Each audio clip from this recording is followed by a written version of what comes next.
A continuación, presentaré a quien va a tener a cargo la conferencia, la última conferencia del año, el doctor Iván Voivodich Hernández, doctor en Medicina, profesor principal de la Universidad de San Martín de Porres, fellow del American College of Surgeons, jefe del Departamento de Cirugía del Hospital Nacional Edgardo Revalgatti Martins, expresidente y miembro honorario de nuestra Sociedad de Cirujanos Generales del Perú. Con nosotros el doctor Iván Voivodich.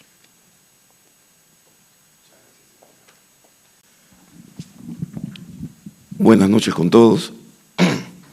Ojalá que esta afonía no me maltrate la presentación. Me van a disculpar que voy a toser cada cierto tiempo, voy a tomar agua también, pero espero que vaya como quisiéramos. ¿Cuál es? ¿Dónde es? Ahí. Para comenzar, una foto del recuerdo. Miren ustedes a los juveniles, doctor de Vinatea, Rosa Medina, Eloy Ruiz, el doctor Ortega Compelo y el doctor Emiliano Contreras. Oh, y esto. Vamos a emplear en esta charla el famoso método cartesiano. El método cartesiano es un método que ideó Descartes para encontrar la verdad. Y él partía de la evidencia, luego hacía un análisis, sintetizaba todo y llegaba a la conclusión que era lo mismo que la evidencia. Es el estilo de los diarios chicha, por eso son tan leídos, porque es fácil entenderlo. Y por eso, aunque le parezca raro en esta conferencia, dale por favor, voy a comenzar con las conclusiones. Las competencias del cirujano general incluyen el manejo de patología benigna y maligna, principalmente del aparato digestivo y del abdomen.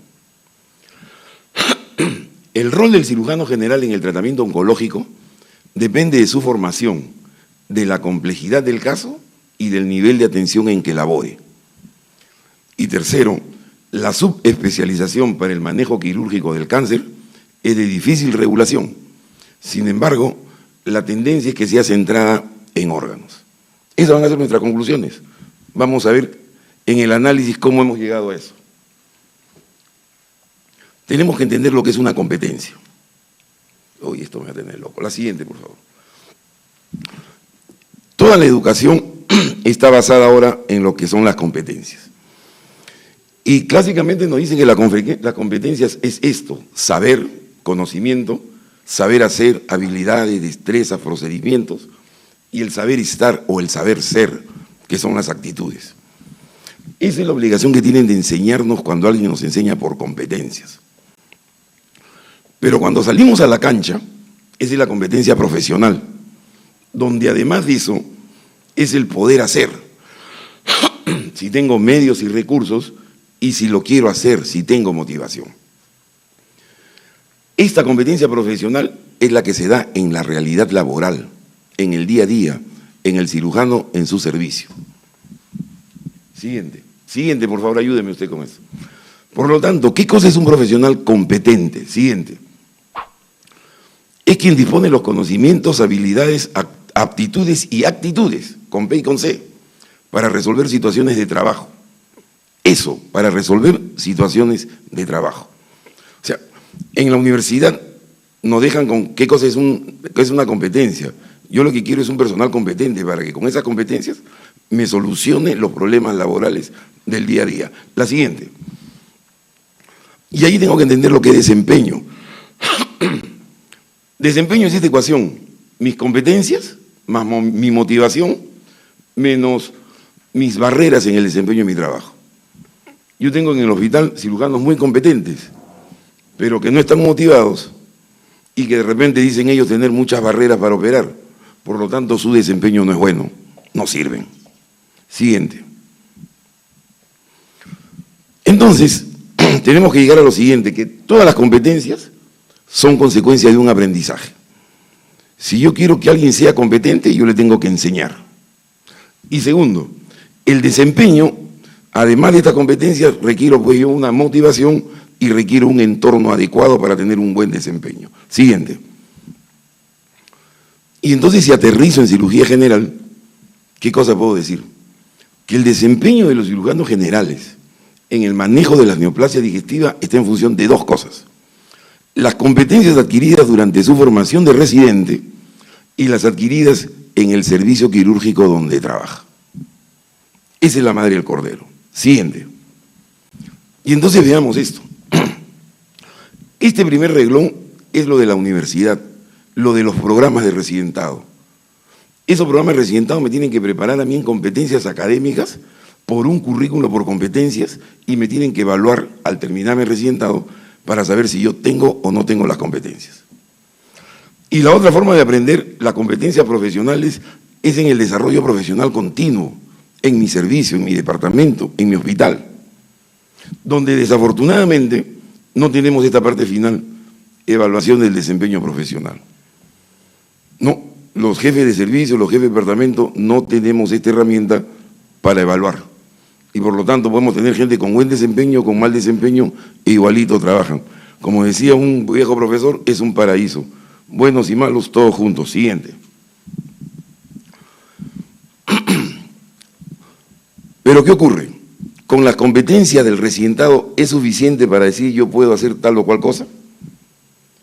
Entonces, este es un estudio reciente en el Journal American College, donde hacen una encuesta a cirujanos de varios grupos etarios y que preguntan si es que el cirujano, el residente recién egresado, a pesar que ellos tienen residencia de 5 y 7 años, están en condiciones de enfrentar la realidad. Y la discrepancia es según los grupos etarios, pero en general la idea es que no, que tiene que seguir habiendo formación continua. Por lo tanto, decir que con la preparación de un 3 años de residente vamos a tener la posibilidad de poder desempeñarnos adecuadamente en una realidad laboral no es correcto. Siguiente. Y aquí introducimos un concepto que es cirugía compleja. Las competencias para realizar actos quirúrgicos complejos se obtienen de manera progresiva en la práctica profesional y en los servicios especializados. O sea, nadie puede pretender que alguien que recién acaba su residencia esté apto para hacer un Whipple, una gastrectomía total, sin ayuda, sin tutoría, sin una adecuada supervisión. Entonces, eso también debe quedar, es uno de los puntos claves para las decisiones. Siguiente. Entonces, en la preparación del residente, en el cirujano general, yo tengo que prepararlo en competencias. ¿Y en qué competencias voy a preparar yo al cirujano general? Eso se hace en función de las necesidades de la sociedad. Todos los currículos por competencia parten de allí. ¿Qué es lo que la necesidad, qué es lo que la sociedad quiere? Y de acuerdo a lo que la sociedad quiere, yo planteo mi currículum de competencias. ¿Qué es lo que tengo que enseñar? Siguiente. Entonces, para saber lo que quiere la sociedad en el cirujano general, yo tengo que conocer mi contexto nacional. Siguiente. ¿Cuál es el contexto nacional? Esta es una lámina tomada de Tatiana Vidaurre Rojas en una presentación que hizo sobre una base tomada de Globocam, que es una institución dependiente de la Organización Mundial de la Salud que hace los estudios sobre epidemiológicos del cáncer. Y miren lo que dicen del Perú: diagnóstico de cáncer avanzado en un 75%, pobre acceso, alto costo, y los cánceres más frecuentes en hombres y en mujeres. Siguiente. Siguiente. Ellos estiman un número mayor del que nosotros reportamos. Ellos estiman que en el Perú van a haber 46.000 cánceres en el 2015. Sin embargo, siguiente, el reporte que sale en este análisis de la situación del cáncer en el Perú en el 2013, en este 2011 se han registrado apenas 20.000 cánceres. Notificados, 20.000 cánceres. Siguiente. Todos ellos, la gran mayoría en Lima, Libertad, Lambayeque, Callao, Piura, vemos en orden decreciente todos los diferentes departamentos.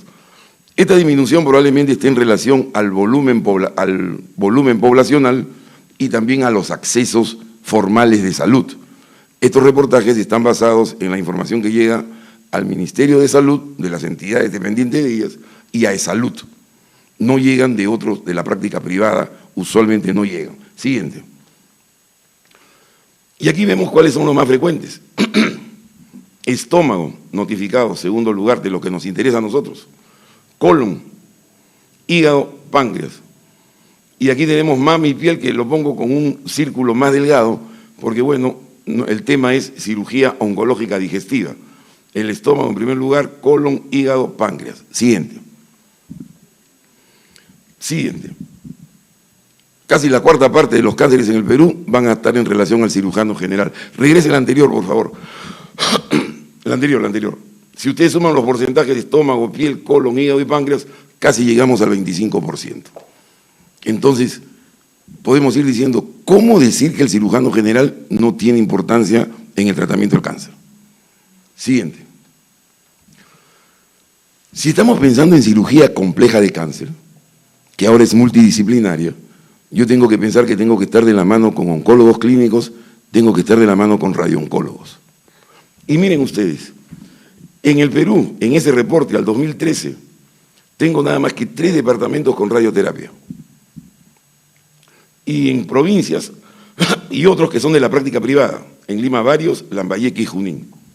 Solo 5 centros públicos en todo el Perú. Siguiente. Y ahí lo tienen por mapa para que tengan una idea de dónde estamos. ¿Qué cosa hará pues el cirujano que solamente quiere hacer oncología digestiva en Loreto, en San Martín, en Madre de Dios, en el Cusco? ¿Dónde se operará un cáncer de recto por aquí si no tenemos radioterapia? Siguiente. Oncólogos clínicos, siguiente. 11 departamentos cuentan con 137 oncólogos clínicos distribuidos en 32 servicios.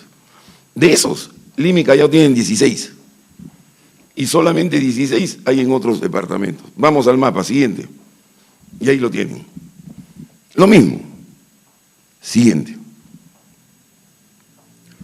Entonces, solo en 5 departamentos coinciden radioterapia, oncología médicas y cirujanos oncológicos. Y otros 5, solamente hay oncólogos clínicos y quirúrgicos. 12 departamentos sin cobertura oncológica especializada. Siguiente. Por lo tanto, la atención de las enfermedades oncológicas está centralizada en Lima y es atención multidisciplinaria, y se borró la atención y en alto volumen. Entonces pueden ver ustedes que ya estamos entrando en 2 conceptos, en multidisciplinario y alto volumen. Siguiente. Pero ¿qué otra cosa caracteriza el cáncer en el Perú? Que el 75% son avanzados. Entonces miren ustedes, este es un reporte del Hospital Belén de Trujillo, que hemos agarrado así casi al azar, donde DUX 3, estado clínico 3 y 4, constituyen más del 60%. Y T3 y T4 también constituyen casi el 90%, casi el 100%, T3 y T4. Este es un ejemplo de que en provincias tenemos cánceres avanzados. Siguiente. Este es en el Perú, este es un trabajo de Pilco, en el Hospital en Lima, en el Hospital Santa Rosa, un hospital general. Miren ustedes, estadio 3 y 4, toda su población, 62,99, y eso que sacó 16 pacientes inoperables. Siguiente. Entonces, ¿qué cosa demanda la sociedad para los cirujanos? ¿Qué cosa quiere la sociedad para los cirujanos que yo voy a mandar a todo el Perú? Cirujanos que resuelvan los problemas quirúrgicos más frecuentes en los pacientes oncológicos en todo el país. Cáncer digestivo avanzado. Cáncer digestivo avanzado. Siguiente. Siguiendo el análisis del contexto, ¿qué cosa tenemos de cirujanos en el contexto nacional? Siguiente. 1.600 cirujanos generales registrados en el Colegio Médico del Perú, distribuidos en todo el país. Y en cuanto a los especialistas, 160 cirujanos generales oncológicos. Cuando se analiza la relación de estos pacientes, hubiera querido traer las tablas, pero no me la dieron, solamente he tenido que bucearlas en la página del internet. 25% de ellos, casi 40%, son cirujanos generales de formación que tienen el título de cirujano oncólogo por competencia. O sea, son cirujanos generales. Y un 20% aproximadamente, siendo cirujanos generales oncológicos, no están dedicados al digestivo, sino están dedicados a ginecología oncológica, a mama y partes blandas, y a cabeza y cuello. Hay otro grupo que son de los títulos más antiguos, donde están nuestros amigos Eloy Ruiz, Celis, que son oncólogos quirúrgicos. Pero 40% de ellos están dedicados a la ginecología, urología y cabeza y cuello. Y hay otros títulos que no sé dónde lo habrán dado, pero son 6 cirujanos oncológicos abdominales y 4 cirujanos oncológicos a secas. Si ustedes ven esta suma y quitan los porcentajes respectivos, nos quedamos con 120, 130 cirujanos especialistas en oncología. Estos no resuelven el problema del Perú, no lo podrían resolver. Entonces, el problema del Perú, ¿dónde está? Está por ser resuelto por los cirujanos generales. Siguiente. Entonces, ¿qué cosa demanda de nosotros la sociedad? Que yo tenga cirujanos generales que tengan capacidad para atender, por lo menos, el cáncer avanzado. Pero no me estoy quedando allí. Esta es una propuesta, cuando hubo un taller de competencias en el Colegio Médico en el año 2004, y estuvimos representando a la sociedad Jaime Herrera, David Ortega y el que habla. Y nosotros planteamos esto como el perfil profesional para el cirujano general. Realizar diagnóstico, tratamiento y recuperación de enfermedad del aparato digestivo, del abdomen y su contenido. No, ahí está en general. Enfermedad del aparato digestivo, abdomen y su contenido. Siguiente. Y cuando vino la especificación, decíamos, maneja la patología benigna y maligna quirúrgica del aparato digestivo. O sea, desde allí nosotros fijábamos esa competencia. Esto fue en el 2004. Siguiente. Y buscando en la web, encontramos esto de Chendes con JEP en el 2008, que si ustedes ven la redacción es muy similar a la nuestra, a la que nosotros planteamos en el 2004. No, el diagnóstico de tratamiento de patologías que se resuelven quirúrgicamente en electivos como urgencia de origen benigno, inflamatorio, traumático o neoplásico, del aparato digestivo, pared abdominal, etc. O sea, ese es el perfil que nosotros, las sociedades, creemos que debe ser para el cirujano general. Siguiente. Siguiente. Sin embargo, en ese perfil, ¿qué ha ocurrido? Que el cirujano general ha devenido esencialmente en un cirujano digestivo en procesos benignos o malignos de pared abdominal y de cuadros abdominales agudos. No se mete en trauma, no se mete usualmente en mama, no se mete en otras patologías. Abdomen y cavidad abdominal. Siguiente. Y cuando revisamos el perfil del cirujano oncólogo, encontramos, por ejemplo, esta aproximación de la Sociedad Oncología Quirúrgica, donde dice, es la rama de la oncología clínica, que se encarga del diagnóstico, tratamiento y manejo de las enfermedades con cáncer y que emplea la cirugía como herramienta. No especifica de qué órgano, de qué región, están metidos en todos los cánceres. Siguiente. Cuando vemos en otros sitios de la Universidad de Guadalajara, lo mismo, trata de prevenir las enfermedades oncológicas, limitando hasta donde sea posible su impacto negativo. No dice de qué órgano, no, todos los cánceres, de la punta del pelo hasta la punta de la uña. Siguiente. Y cuando vamos a lo que tenemos en el país, en el CONAREM en el 2002, es de la parte asistencial. Y dice lo mismo, participa en equipo que desarrolla actividades de prevención de enfermedades oncológicas, diagnostica, trata y rehabilita extensión de enfermedad, aplica procedimientos quirúrgicos en enfermedades neoplásicas. Todo y nada. Siguiente. Y cuando tomamos de la Ricardo Palma, que es la única que hemos podido encontrar, es prácticamente un plagio del que pone CONAREM en 2002, pero hace una trampa, oncológicos abdominales.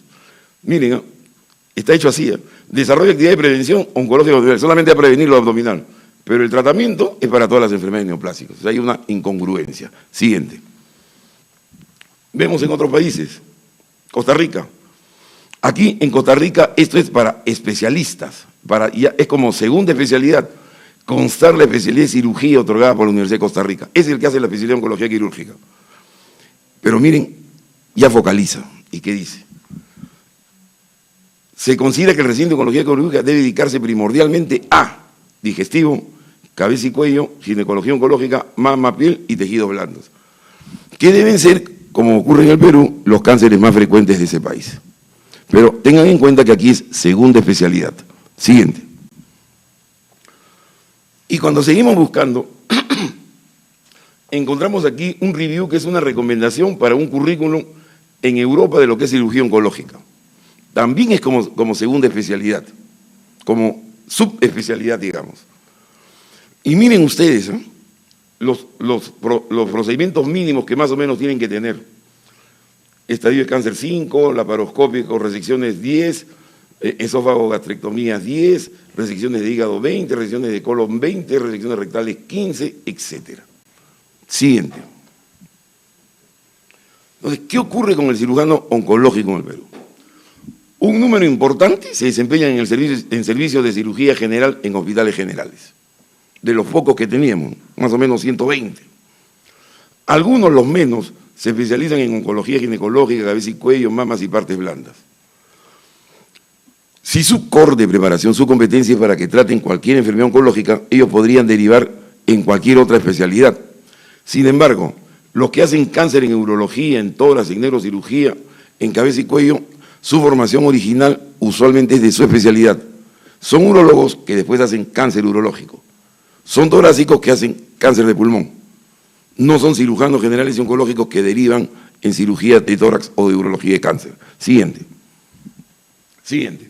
Pero el cirujano oncológico que podría haber tenido todos esos caminos, siguiente, en su mayoría termina dedicándose a digestivo, mama y ginecología oncológica. Siguiente. Siguiente.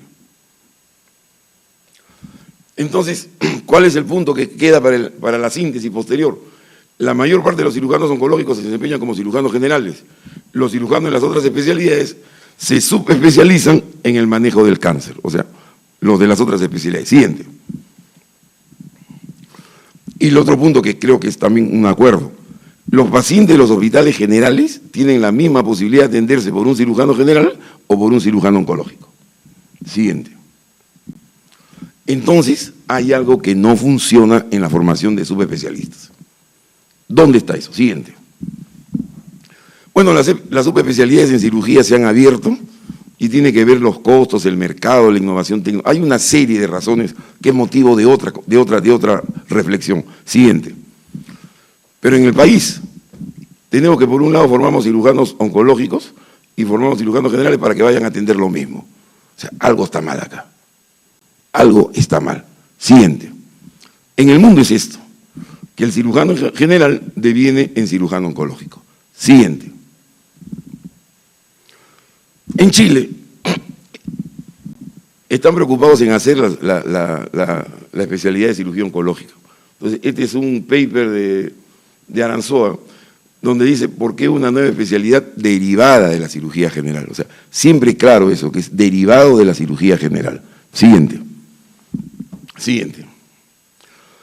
Y este es en Estados Unidos, como luego de 5 años de cirugía general acceden por cualquiera de estas especialidades, y aquí está cirugía oncológica. También está colon y recto, también está endocrino, está hígado, páncreas y vías biliares, y también está ahora cirugía bariátrica. Siguiente.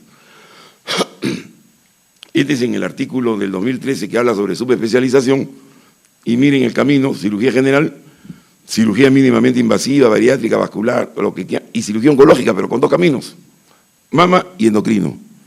¿Dónde quedó digestivo? Digestivo se quedó con los cirujanos generales. Siguiente. En el Japón no existe esa especialidad, existe la especialidad de cirugía digestiva, donde ellos hacen lo benigno y lo maligno. Siguiente. Este es un planteamiento de reestructuración que hacen para las residencias en Estados Unidos, pero como dividen allí un cirujano rural, ¿no?, y un cirujano que va a ir a hacer las especialidades, que son todas las que ya son conocidas. Siguiente. Esto hace, por lo visto, que la tendencia en el mundo es a que las subespecialidades se hagan por órganos. En algunos países hay cirujanos digestivos, nada más que digestivos. En otros hay cirujanos de tracto digestivo, en otros cirujanos colorectales, en otros cirujanos hepatopancreatobiliares. Entonces, la tendencia es a especializar por órganos, que está en relación a la explosión de información, a los volúmenes operatorios, y esto lo aceptamos en función de lo que estamos mencionando. Siguiente. Estas son las justificaciones para hacer un fellowship en bilio pancreático, ¿no? En este artículo dan la red para hacer un programa de entrenamiento multidisciplinario basado en órganos. Siguiente. es eso, la tendencia es subespecializar la cirugía general en cirugías especializadas en órganos, que ve benigno, maligno y si es trasplante, trasplante. Siguiente. En el mundo la cirugía oncológica no es una especialidad básica.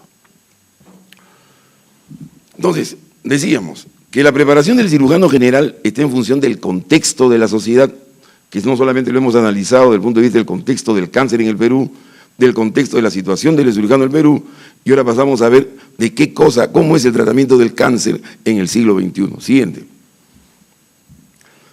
Es de la característica del tratamiento del cáncer ahora en el siglo XXI. Tecnología avanzada, mínimamente invasiva, que cada vez es más. Ecografías intraoperatorias, todos los productos de energía quirúrgica. La cirugía se ha hecho más compleja.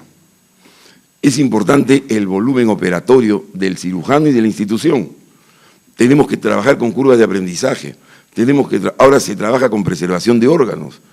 Cada vez los cánceres, el de recto como ejemplo, mientras menos abdomen perineales se haya, el servicio se hace más prestigioso.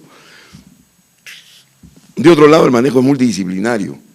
Yo no puedo hacer una cirugía de cáncer compleja, de primer nivel, sin tener la terapia multimodal, sin tener al radioterapeuta, sin tener al oncólogo. Tengo que tener estudios de genética y terapia molecular. Y obviamente, como se mencionó hace un momento, tenemos que tener el control de calidad. Entonces, yo no puedo hacer cirugía compleja si no cumplo con todos estos requisitos. Siguiente. Nada más que un dato sobre volúmenes. Una revisión sistemática de los volúmenes de cirugía en manejo de pacientes. Cáncer de esófago. Estas son las referencias.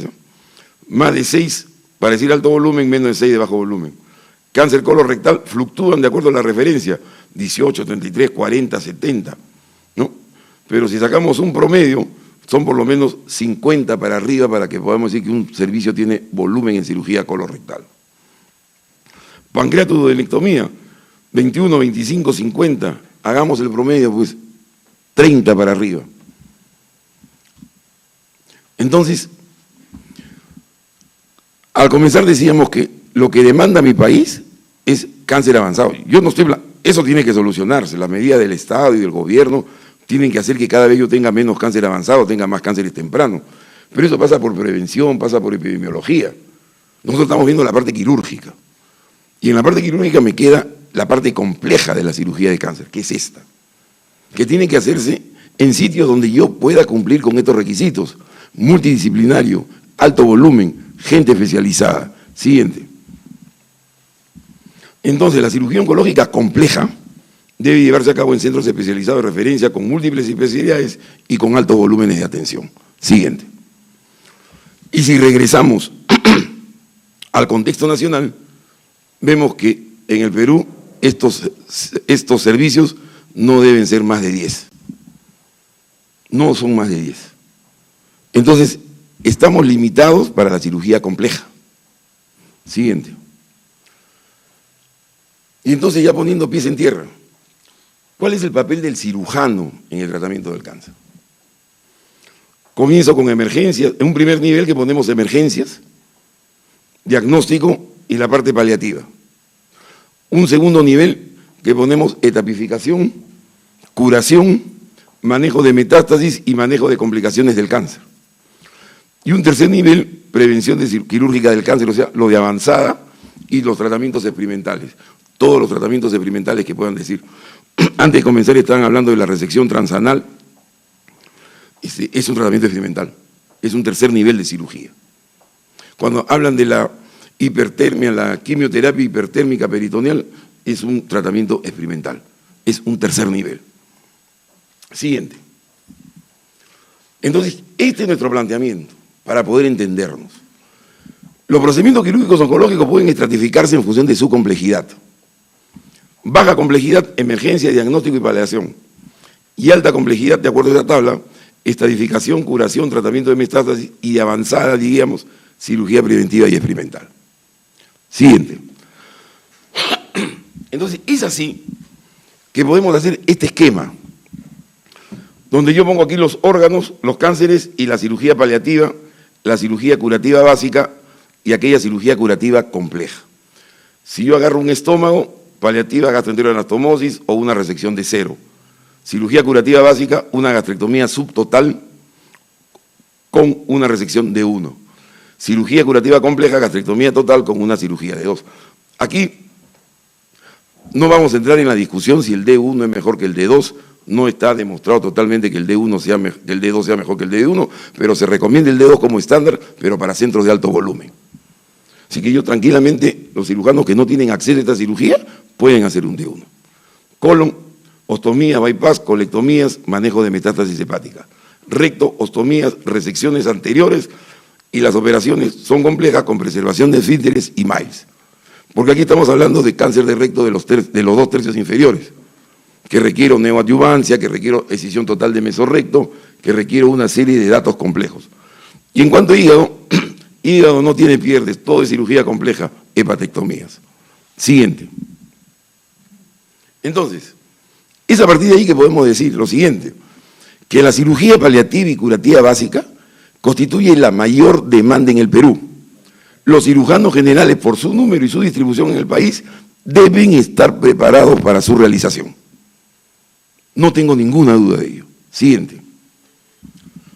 Pero la cirugía curativa compleja debe ser realizada por el cirujano general u oncológico, entrenado en dicho procedimiento, calificado a través de haber participado en un número importante de operaciones y contar con el apoyo o formar parte de un equipo oncológico. Y aquí es donde viene cuando hablábamos al inicio de lo que son las competencias.